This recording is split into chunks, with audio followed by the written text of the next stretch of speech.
Well, here goes nothing. My name is Patricia, and by popular request, I am showing you how I cover my typewriters with vinyl to get an end result, apologies, that looks something like this. These are both princess models, which is why they have the identical top.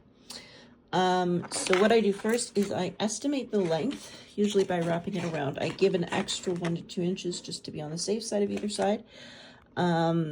And also an inch or two above and below, just to have extra playing room because you can always cut that stuff back. Now, let me just put this in its holder. Zoom out so that hopefully you can see everything. And I will give you a basic tutorial on how this works.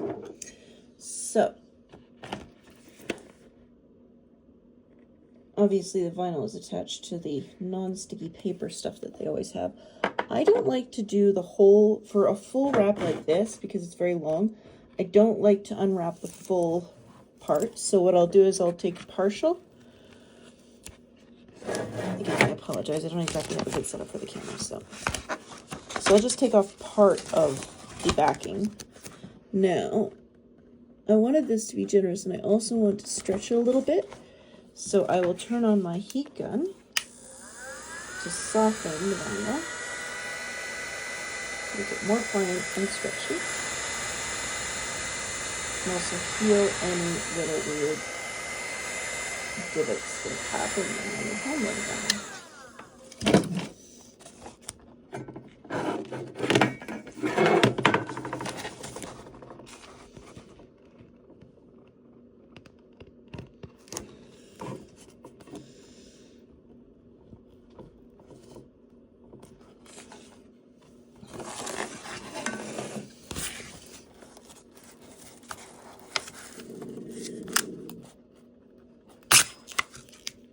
Now, you can always reposition vinyl. That is part of its charm, part of its great charm.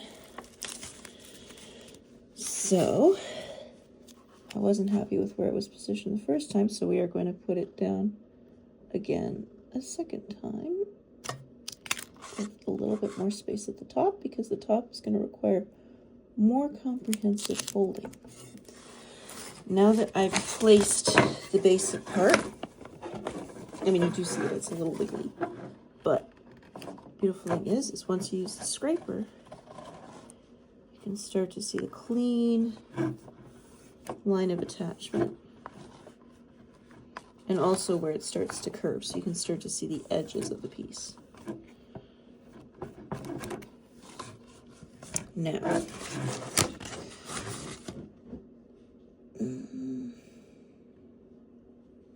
sorry, it's always a bit of a strategy session before these and after these and during these. So, what I'm going to do first, before folding over,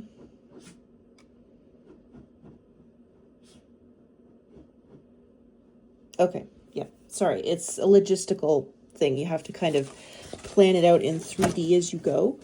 So what I am going to do, just so that you are up to date on this, is, as you can see, there's a bit of a, so there's a wider part right here, which you can see, but then it becomes very, very thin.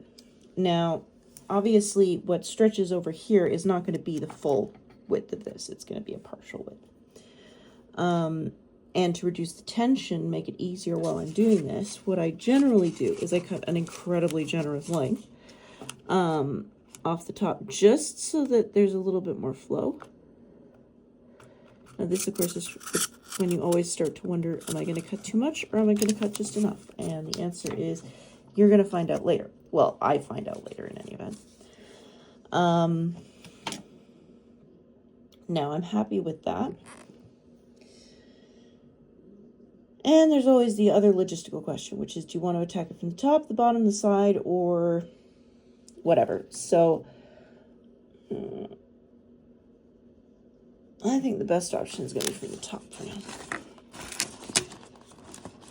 Now, the good news about vinyl is the forgiving nature of it. So, yes, there will be a little wrinkle on the bottom there. Don't worry about that. That gets fixed. So you can see here that there's sort of little bits. Well, not bits, but wrinkles. Now, watch what happens as it heats up with the heat gun.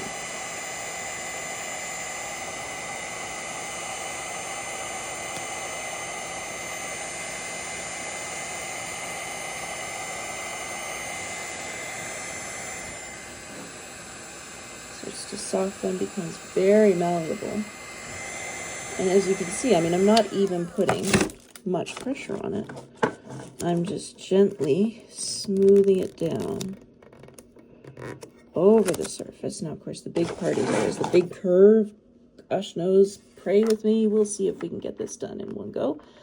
But again, the beauty of vinyl is that it is incredibly forgiving. So, okay, so see, I've made an error here. There's a wrinkle. I don't want the wrinkle, obviously. I'm a perfectionist. What can I say? So I pull it up, and you can still see a little residual bump right there. But if I hit it with the heat gun, a magical thing happens. The vinyl forgets that it had a wrinkle in the first place. See? Nice and smooth. Very smooth. Wouldn't say smoother than a baby's bottom, but certainly smooth. And you want to curve it all the way over, because we'll be tucking this under, but I do it in degrees. So I don't push it all the way under yet because I haven't curved the remainder of it. And again, see, another little wrinkle.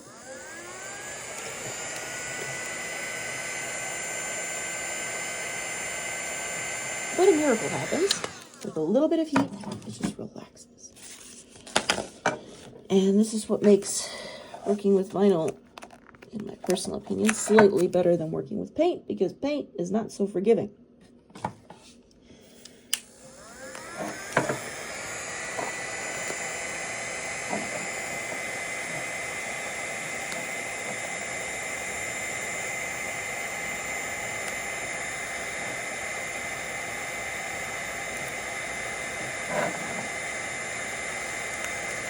Now you see I'm just adjusting as I go. Yikes, sorry, that got really hot. For half a second. I'm just adjusting as I go to ease out any wrinkles, which is why I don't do the full fold right away. I wait for a bit. And see, there was a little wrinkle there. And miracle of miracles, the wrinkle goes away. Now, going around corners is always going to be tricky, and sometimes you get lucky, sometimes you don't. And when it's a darker piece, like the one in the background, you really can't see any little curves, even though there are some. And if it was a really curvy piece, I would actually wind up making a seam, which, to be honest, is not aesthetically unpleasing in these pieces. It's not like the end of the universe if you have a seam. Surprisingly, less than one would think. Even a perfectionist like me, I've been able to make my peace with that. So we just continue finessing around the corner, and you can see it's actually getting quite smooth, nice and smooth. And honestly, this is what we just keep doing as we round the corner. I give it a bit of tension to help encourage it to go in the right direction. Because what I want is something like the miracle that you are seeing right now, which again, you really can't get with paint, unfortunately. I've tried paint. It did not work out well. Or rather, it did not end this in an aesthetically pleasing way for a perfectionist myself. And I wish I could have been happier with it, but I was not. I was very unhappy with it.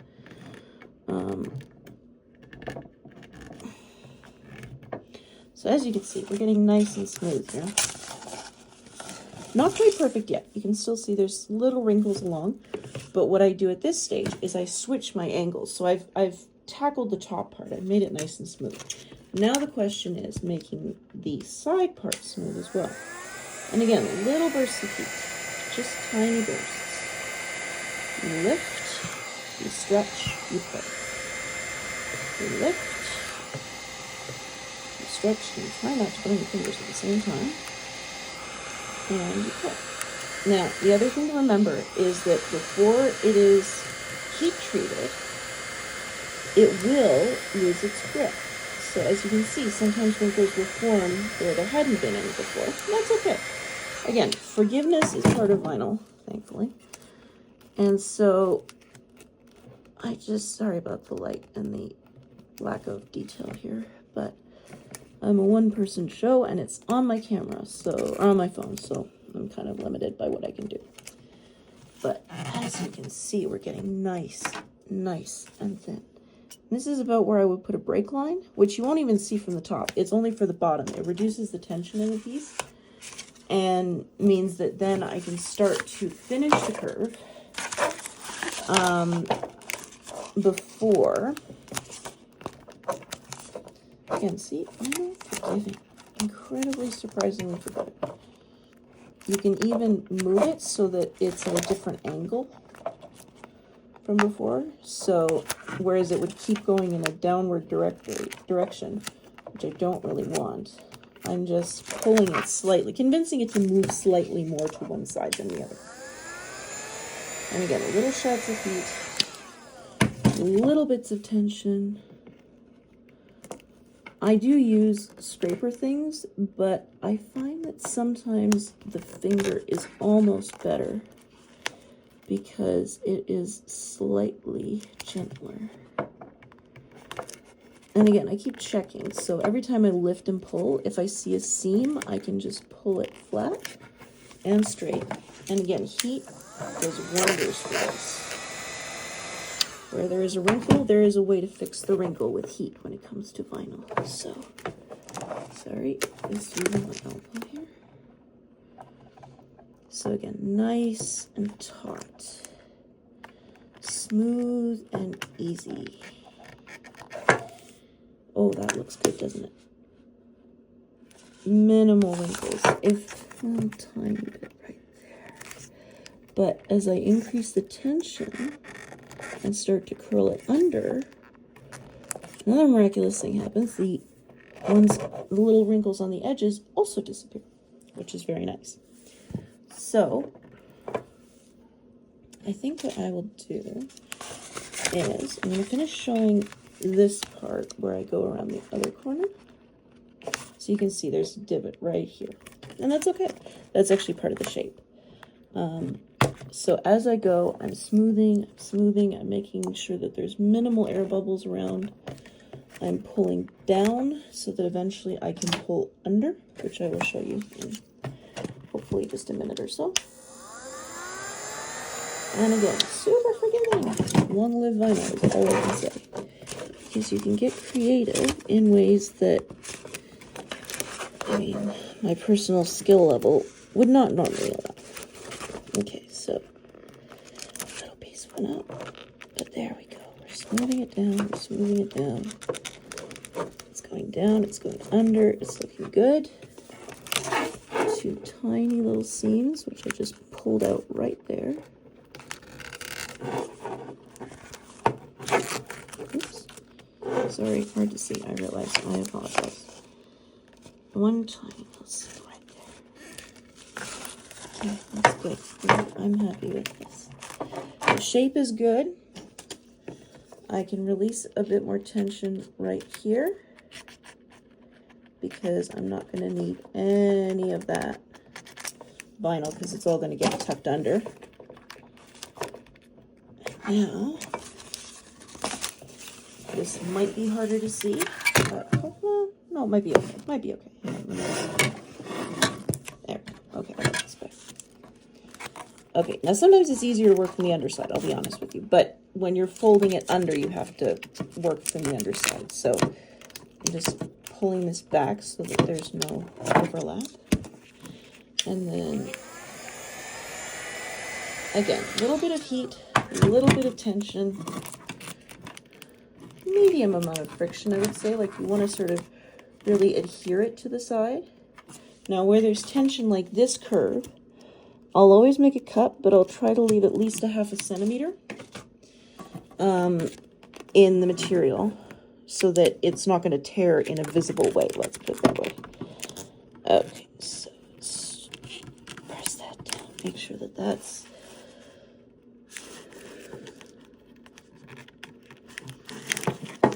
And again, forgiveness. Forgiveness comes in vinyl, if that's actually true.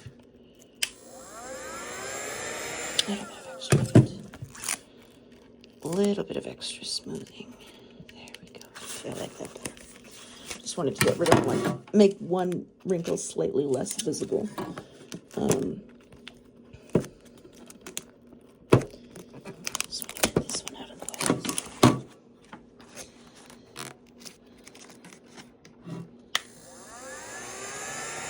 Bit of tension, bit of heat.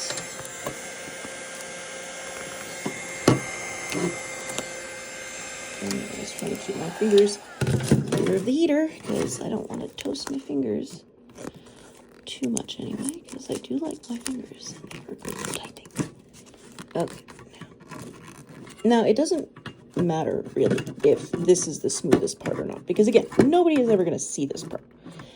So I focus on making sure that the visible part is looking nice and clean, which I'm quite happy with this. There are a couple of slight wrinkles, but it's within my personal margin of acceptability. And the one that is closest to here, sorry, that's the way, can still be fixed.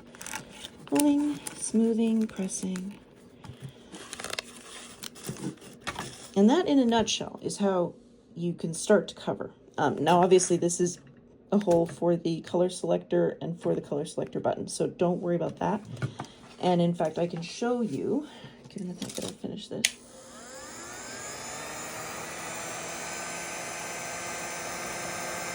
And heat seal around these first. Heat sealing is just applying the heat to the vinyl so that it adheres better to the surface. And then what I can do is, now I make tiny cuts. You can't really curve. There's a little piece of plastic that goes in here, by the way. So, can't really curve vinyl around. Or sorry, an X-Acto knife around the vinyl. I apologize. But you can manipulate your X-Acto knife so that it carves out a nice clean line. For something like this, which is got a blank in it, I generally cut an X.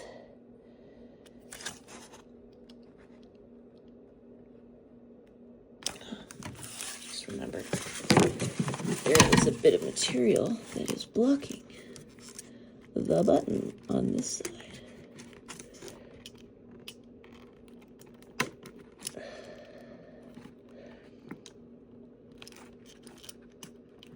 I'm moving slowly because it's harder to get scissors in this area. Okay, so I've made a little hole for where the button will go through. And I've cut my little X. And then a little bit of heat to soften the edges. And you see how it bounces back. So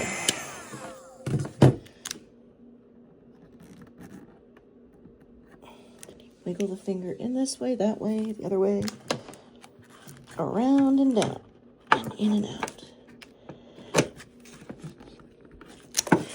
And, oops, sorry, not quite where I want it to be on this corner, so I'm just going to give that a tug through the other side.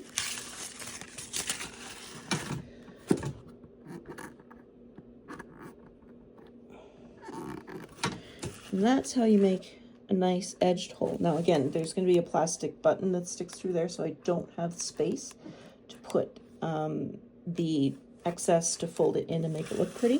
But that's okay because there's a little plastic button that goes back in there. So, guess that's the primer. I'll load this up on YouTube and see what y'all think.